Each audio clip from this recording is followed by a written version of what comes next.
nin taajira oo ganacsada ayaa jamaaca ku ziyaaratay xafiiskiisii shaashad weyn baa hor taalla xafiis kasta oo shaqaalihiisu ay fadhiyaan kamerada u dul saaran halkaa buu kala socdaa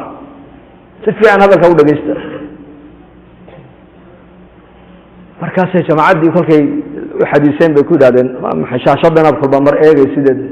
dadkuna dhex soo socdaan wuxuu yidhi waa shaqaalihii baan halkaa shaqaalahaygii baan halkaa kala socdaa buu yidhi oo gabdhaaba ku jira maxaad gabdhaha u khaawisi buu yidhi mar markii qaarkood sharmadaaba ka dhacayse wuxuu yidhi si kale oo lagu aaminaa ma jirto kameraagaa bay ka baqayaan deedna xoolahaygii iyo shaqadeedii baa ii nabadgalaysa buu yidhi ninka dadkaa muxuu ka aaminsan yahay markaa u shaqaynayo oo dhan waa tuug inay way idhacaan kameraaga waxaan u wada duldhigay waa in xoolahaygu ay ii badbaadaan saasuu ka aaminsan yahay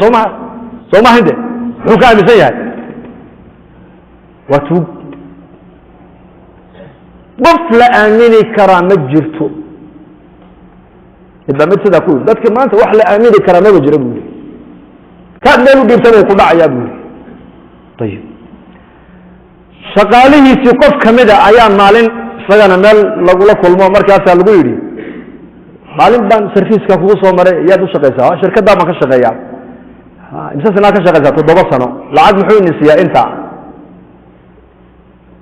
maalintaad shaqada bilowda ilaa 7 sano lacagtaadu ma intaa unba ha waa intaa oo nima biiriyo sanad kasta wuxuu nagu yidhaahdaa waan nii biirin noomana biiriyo ballan kasta sanad walba ballan buu noo qaadaa ballanna ma ilaaliyo waana beenaale bay yidhahdeen iyo kii shaqaalihii waxay isaga ka aaminsan yihiin waa beenaala ninkaasi isagii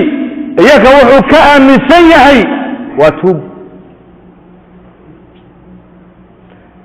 haddana ninkii maalin dambaan aragnay bal warano ma fiicanta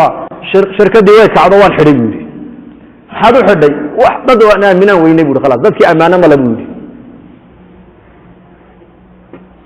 waxaa laga yaabaa dadka u shaqaynaya o dhan inay jaamacada ka soo baxeen isagani inuu jaamacad soo dhigtaan laga yaabaa laakiin ammaano qofki inuu yeesho inuu ballan buuxiyo uu noqdo inuu rugsheego uu noqdo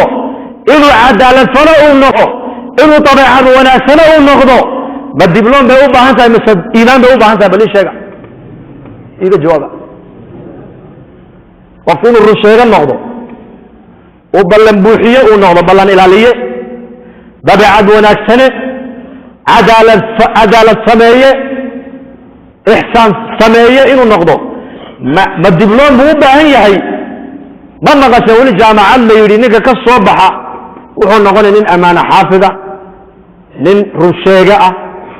nin ballan buuxiye ah nin cadaalad sameeye ah ma maqasheen ma jirtaa jaamacad caynkaas ma jirto way jirtaa waa jaamacaddii nebi maxamed alayh isalaatu wasalaam